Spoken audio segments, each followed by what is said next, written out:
Oke. Ya, bismillahirrahmanirrahim. Assalamualaikum warahmatullahi wabarakatuh.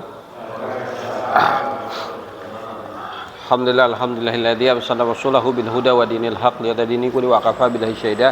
Asyhadu an la ilaha illallah wahdahu la syarika la, asyhadu anna Muhammadan abduhu wa rasuluhu nabiyya. Rabbi shrah sadri wa yassir amri wahlul 'uqdatam min lisani yafqahu qawli wa bizidna ilman warzuqna fahman wa amalan taqabbalan. Amin ya Allah rabbal alamin. Alhamdulillah, kita lanjut lagi bahasan kita fikih muamalah. Untuk pertemuan kali ini kita akan membahas temanya disebut sebagai sharf gitu ya. Ini bukan bahasa Inggris tapi bahasa Arab. Nah, sharf itu dalam pengertian kita ini mudahnya adalah jual beli khusus yang terkait dengan mata uang. Ya. Jadi sharf itu adalah jual beli mata uang. Ya. Jadi ketika kita bahas sharf ini sudah spesifik. Dia hanya mengenai segala sesuatu yang terkait dengan mata uang, gitu ya. Nah, secara istilah, ya, ini kita bicara secara istilah. Sharf sendiri.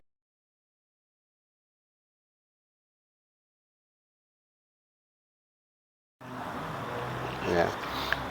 Jadi sharf sendiri artinya sebenarnya tambahan, gitu. Hanya dalam istilah syar'i, dalam ilmu fikih, sharf ini diberikan istilah sendiri, ya. Jadi ini pengertian mudahnya kita. Tapi sharf sendiri punya pengertian secara fikih adalah dia bentuk jual beli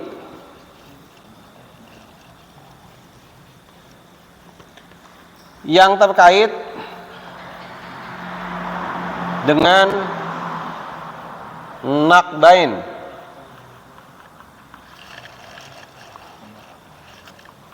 baik sejenis maupun tidak. Oke, ya.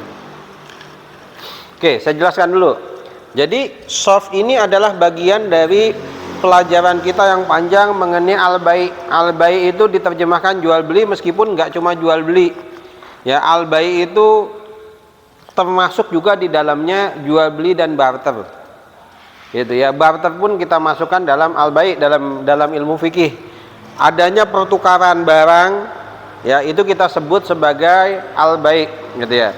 Nah, khusus pertukaran bentuknya mata uang, masuknya ilmunya, bagiannya disebut sebagai sharf. Kenapa? Karena dia meskipun sama-sama jual beli, tapi ada kaidah khusus. Maka dalam istilah fikih yang disebut sharf adalah bentuk jual beli yang terkait dengan naqdain. Naqdain apa? Naqdain itu dua mata uang. Kok cuma dua? Iya, karena dalam hadis yang dikenal sebagai mata uang ketika zaman Rasulullah cuma dua, yaitu emas dan perak, gitu ya. Kenapa sebut naqdain ini? Yang dimaksudkan adalah an-nuqud. Nuqud itu mata uang, ya. An-nuqud baik sejenis maupun tidak, ya. Jadi ini sudah dibatasi. Pokoknya pertukaran semua jenis mata uang, baik mata uangnya sejenis maupun tidak. Baik emas dengan emas, emas dengan perak, perak dengan perak, perak dengan emas, termasuk mata uang yang ada pada zaman kita sekarang. Itu masuknya juga nuqud. Gitu ya. Rupiah dengan emas itu sebenarnya juga masuk ke sharf ini. Gitu ya. Kita pertukaran antara dolar dengan perak, perak dengan rupiah, rupiah dengan dolar, itu semua masuk ke dalam bahasan ini, ya. Semua jenis mata uang ketika ada pertukaran satu sama lain, maka kaidah ini yang dipakai, gitu ya. Jadi kaidah ini dipakai untuk pertukaran mata uang baik sejenis maupun tidak. Oke ya. Jadi sharf ini membahas khusus spesial, dibatasi hanya urusannya terkait dengan mata uang, ya. Nah, kalau kita cerita hukumnya bagaimana, ya, hukumnya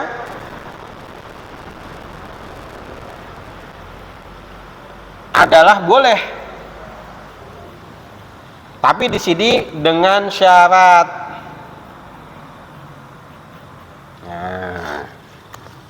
Nah, ini yang kita bahas syaratnya. Jual beli hukumnya boleh, gitu ya. Tapi kan juga ada syarat sah, gitu ya. ada rukun dan syaratnya.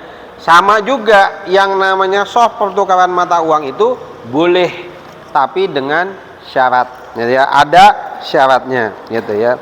Nah, kita akan mempelajari syaratnya, insya Allah nggak banyak, gitu ya, insya Allah nggak banyak. Hanya memang ini akan meluas kepada apa yang akan kita lakukan dan sering juga bermasalah dalam bahasan kita, kan gitu ya. Apa saja?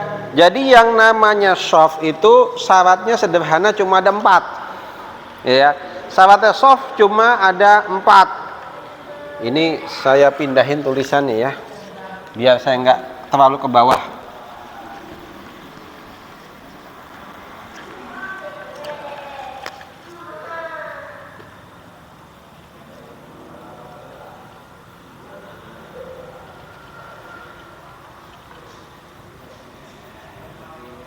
Ya. Sekarang kita bahas di sini adalah masalah syarat.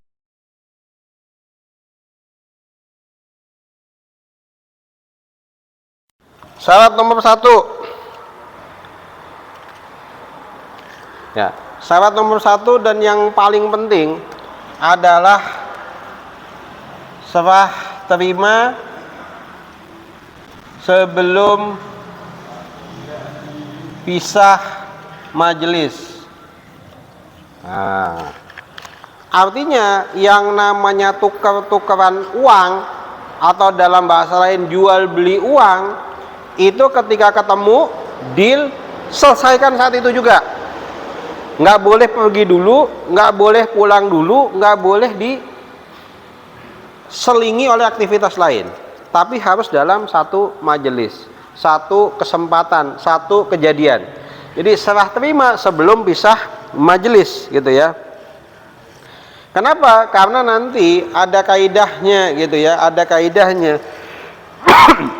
terkait dengan soft atau mata uang ini. Ketika dia terjadi penundaan karena akad atau penundaan karena ada intervensi dalam majelis, itu yang kita sebut dengan riba nasiah, gitu ya. Jadi di sini saya kasih keterangan ya, kalau ada penundaan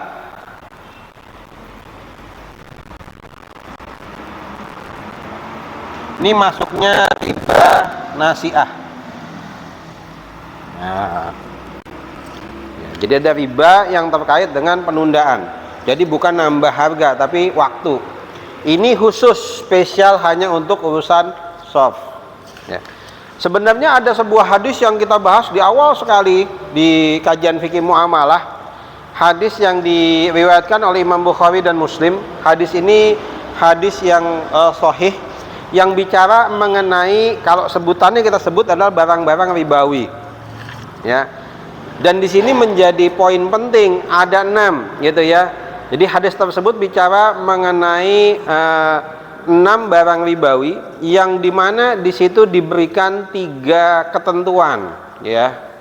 Jadi 3 ketentuan adalah mislan bimislin, sawaan bisawain, yadan biyadin, gitu ya. Nah, itu adalah maksudnya semua harus diselesaikan, gitu ya. Yadan biyadin, tunai, kontan, cash and carry, selesai pada satu tempat.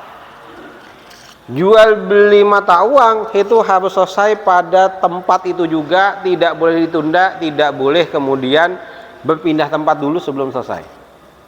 Gimana kalau sudah berpindah tempat? Menurut jumhur ulama, ketika ada 2 orang sudah sepakat dia melakukan jual beli mata uang, belum sampai tukar-tukaran, artinya transaksinya belum dilaksanakan, kemudian mereka berpisah, itu dianggap batal. Gitu ya. Kalau mereka kemudian berdasarkan akad itu kemudian masih melakukan transaksi di belakang tanpa memperbarui akad, masuknya itu riba nasiah. Nah, gitu ya. Jadi hati-hati kalau nukerin uang, ya. Kadang-kadang ini suka nggak sadar gitu ya, nukerin uang. Saya punya 100.000, tolong tukar 50.000 dua. Saya baru ada 50.000-nya. Nanti yang satunya nanti ya. Nah, hati-hati ya. Nggak boleh tuh, gitu ya. Itu nanti terkena riba nasiah. Meskipun kan saya ngembaliin tetap 100.000, tetap nggak boleh, ya, tetap nggak boleh. Jadi tukar menukar mata uang, baik sejenis maupun tidak, 100.000 jadi 50.000-an dua kan satu jenis kan, sama-sama rupiah. gitu ya. Itu maka tetap harus selesai serah terima sebelum pisah majelis. Gitu ya. Harus selesai serah terima sebelum pisah majelis. Terus gimana ngakalinnya? Gampang. Saya pinjam aja 50.000 deh. Selesai kan? Ya, jadi jangan kemudian wah kalau gitu kita repot. Enggak. Akadnya dirubah, yang tadinya nukar jadi akad pinjem. Cuman jangan lupa dikembaliin. Repotnya gitu ya. Akad pinjem takut gak dikembaliin. Nah, seperti itu. Yang pasti ketika ada tukar menukar uang baik besar maupun kecil, semua itu harus clear, selesai semua transaksinya dari kedua belah pihak di majelis itu. Nggak boleh kemudian ditunda. Gitu ya. Selesaikan serah terima sebelum pisah majelis. Ya, itu syarat pertama, gitu ya. Yang kedua, ada kesamaan ukuran atau nilai jika sejenis. Nah, ya. Ada kesamaan ukuran atau nilai ketika sejenis. 100.000 mau ditukar 10 ribuan tetap harus 100.000 nilainya, kan begitu ya, harus 100.000. Bahkan di sini ulama menambahkan, ya, tanpa memperhatikan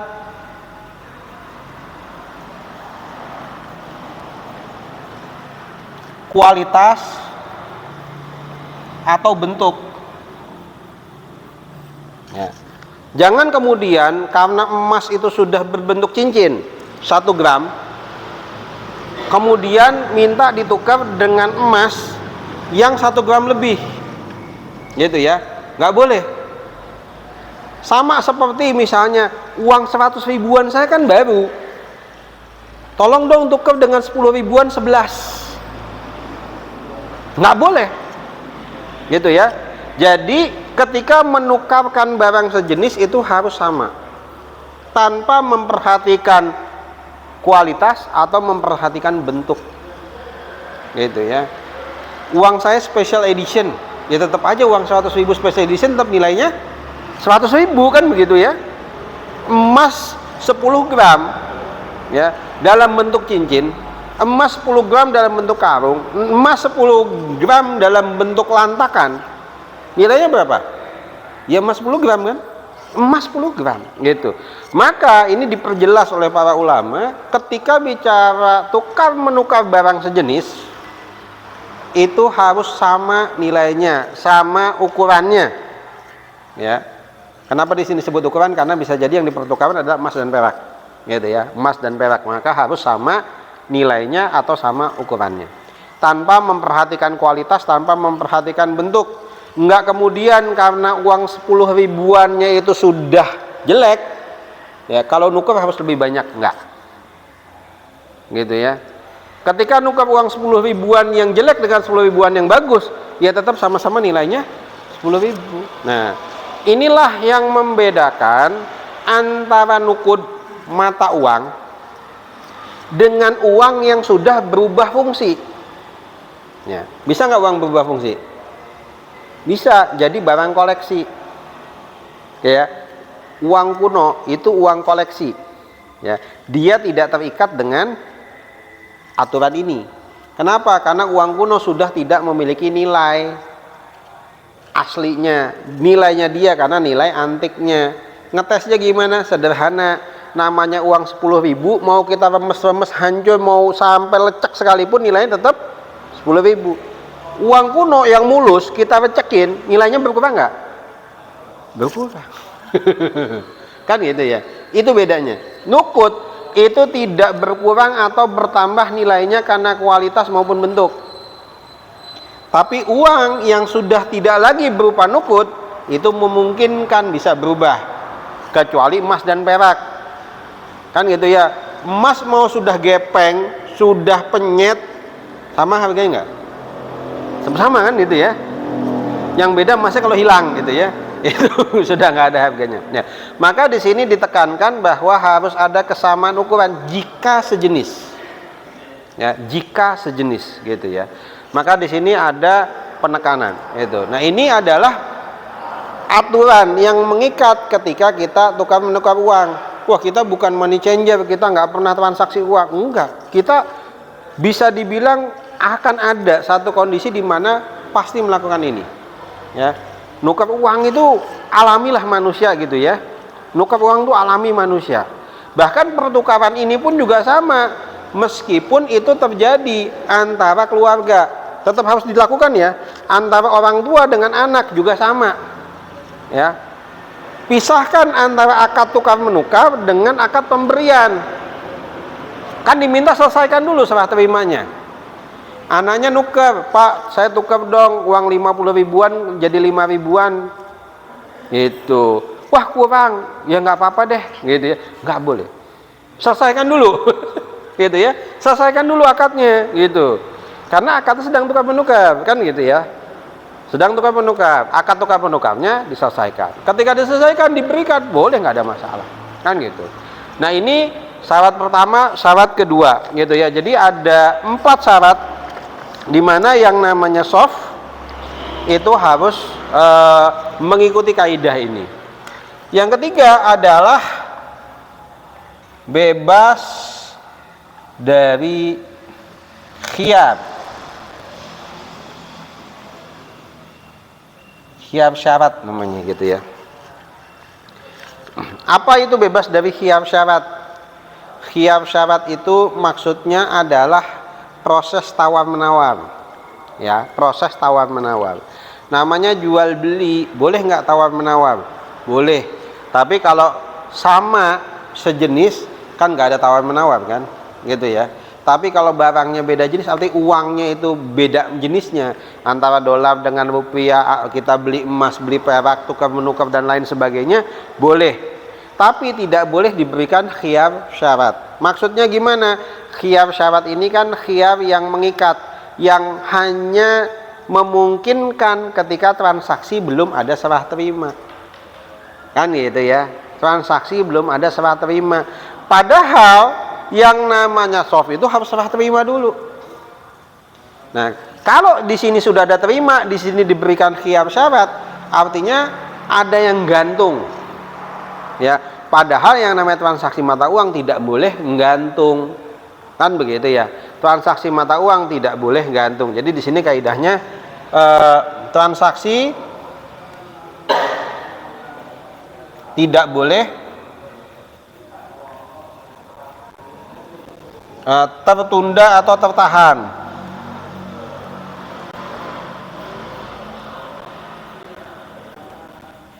Gitu ya. Tertahan dari segi kepemilikan. Ya, maka tidak boleh diberikan syarat macam-macam. Tidak boleh ada khiyar syarat. Jadi ketika sudah terjadi serah terima sesuai dengan syarat nomor 1, sudah selesai. Nggak ada lagi di situ peluang untuk negosiasi. Kalau masih diberikan syarat negosiasi, akhirnya gantung lagi, belum clear, gitu ya. Nah, ini makanya nggak boleh. Ya, mata uang sudah selesai, sudah terima, sudah putus, gitu ya, sudah putus, gitu. Nah, ini yang nomor 3. Yang nomor 4 adalah di sini kontan atau bahasa kita cash tanpa penangguhan atau hutang. Gitu ya. Jadi yang namanya jual beli ya, kalau dia sejenis harus sama, kalau beda jenis dia itu juga kontan. Jadi ini semua harus dilakukan. Kalau sejenis ada tambahan, tapi kalau beda jenis itu tetap dia harus kontan, harus cash. Tidak boleh ditunda, tidak boleh dihutang. Ketika kita bicara yang ditukarkan sama-sama mata uang. Seperti tadi, nukar 100 ribu jadi 50 ribuan dua, tapi baru dikasih 1. Kontan nggak? Nggak boleh, gitu ya. Dihindari itu. Sederhana, kelihatannya gampang. Tar dulu, saya cari dulu 50 ribu, selesaikan, gitu ya. Jangan kemana-mana, jangan digantung, gitu ya. Jadi harus kontan, cash, tanpa penangguhan, tanpa hutang. Karena kita bicaranya tukar menukar, gitu ya. akadnya tukar menukar. Kalau setelah ditukar diutang boleh nggak? Ya silakan, resiko masing-masing ya. Gitu ya. Setelah ditukar dihutang boleh? Boleh. Tapi pada prinsipnya selesaikan dulu akad tukar menukarnya. Ya, selesaikan dulu akad tukar menukarnya.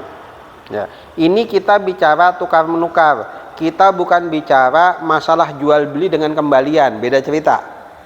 Ya. Kalau jual beli dengan kembalian itu kan beda ya. Ini kita bicara kembalian uang. Kalau ini enggak, ini memang akadnya tukar menukar uang.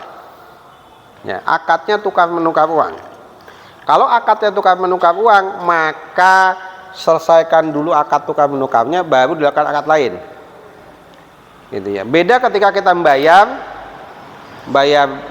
belanjaan, bayar barang dan lain sebagainya, uangnya lebih besar kemudian dapat kembalian, itu bukan bagian dari sharf. Kan gitu ya. Itu adalah pembayaran yang di situ ada mata uangnya harus ada kembalian. Itu memungkinkan untuk dihutang karena akadnya bukan akad tukar menukar mata uang. Gitu. Jadi ini khusus spesifik tukar menukar mata uang saja, gitu ya. Tukar menukar mata uang saja. Syaratnya 4 ini sederhana tapi hati-hati. Kenapa? Karena jebakannya adalah riba nasiah. Riba nasiah bukan hanya karena serah terimanya belum selesai, bisa juga karena ukuran, bisa juga karena khiyar, atau bisa karena nggak kontan, ada penundaan. Ketika ada penundaan, baik nunda karena waktu, nunda karena tempat, itu nanti masuknya bisa ke riba nasiah. Gitu ya. Nanti kalau dia ada tambahan, tahu jadi masuknya riba fadl ya, gitu ya. Jadi banyak ini nanti, ini resikonya riba. Maka dalam ilmu fikih muamalah, barang-barang ini dikasih spesifik, kita sebut sebagai barang ribawi. Kenapa barang ribawi? Barang yang beresiko tinggi, terjebak dengan riba kalau orang nggak ngerti bagaimana cara transaksinya. Ada 6 dalam hadis spesifik, Rasulullah nyebut 6 barang ya.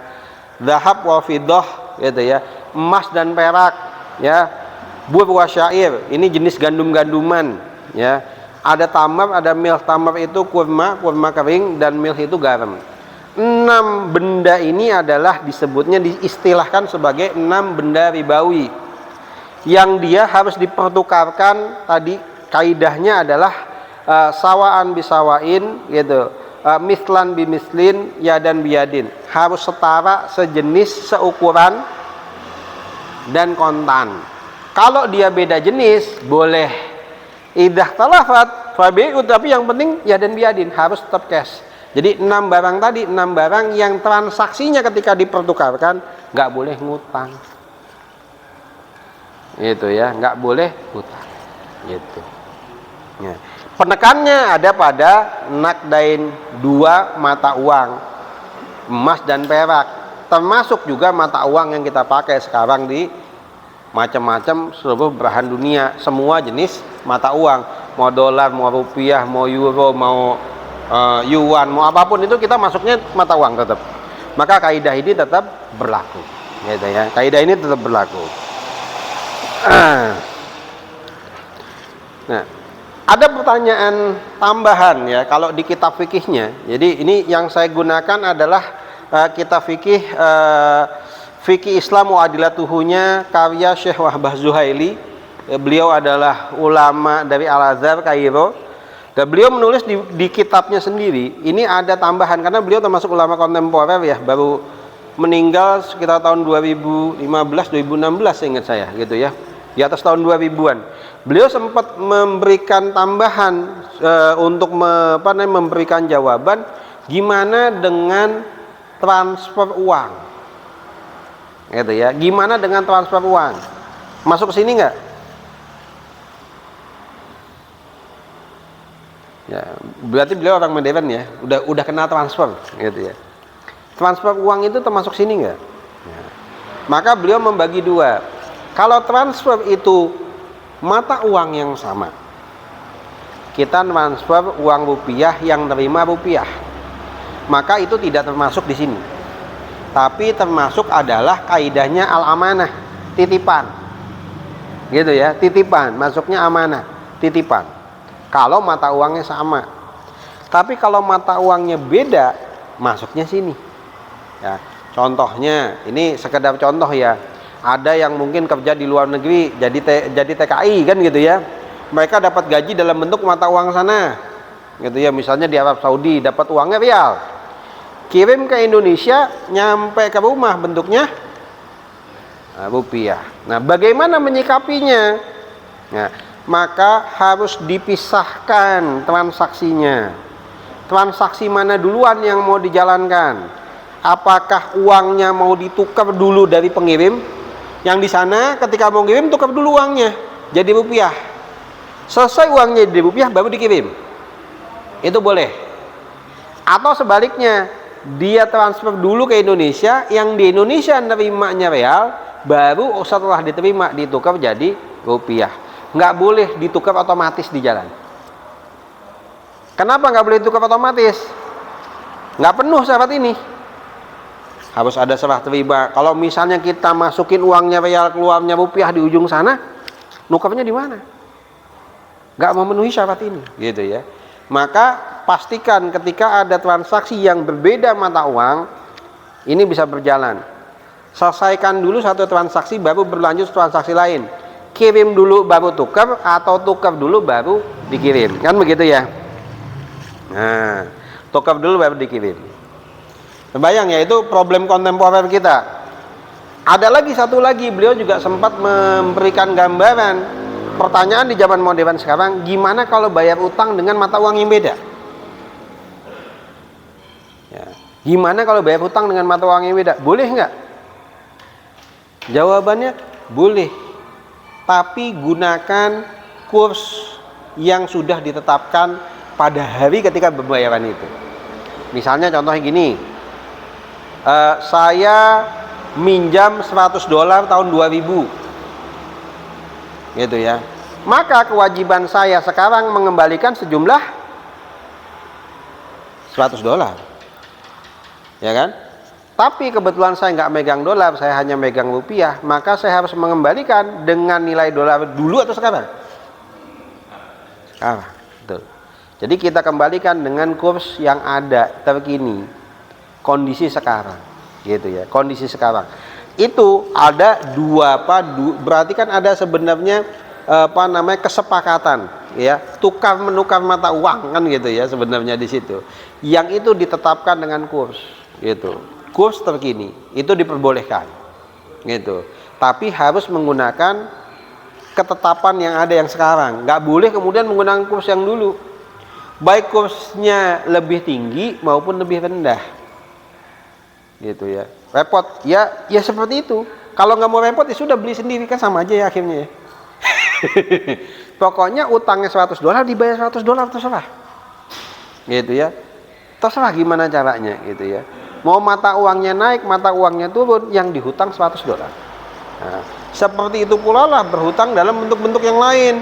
Berhutang emas, berhutang benda, ya sama. Kewajibannya adalah mengembalikan yang semisal, gitu.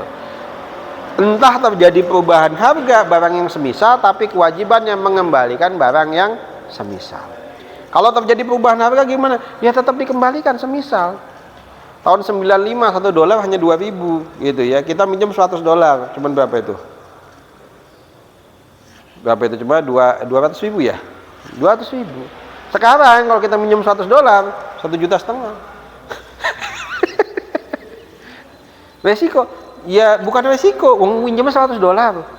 Kalau dulu minjemnya 200.000, kita kembali sekarang, kembaliin tetap 200.000, gitu ya. Makanya hati-hati.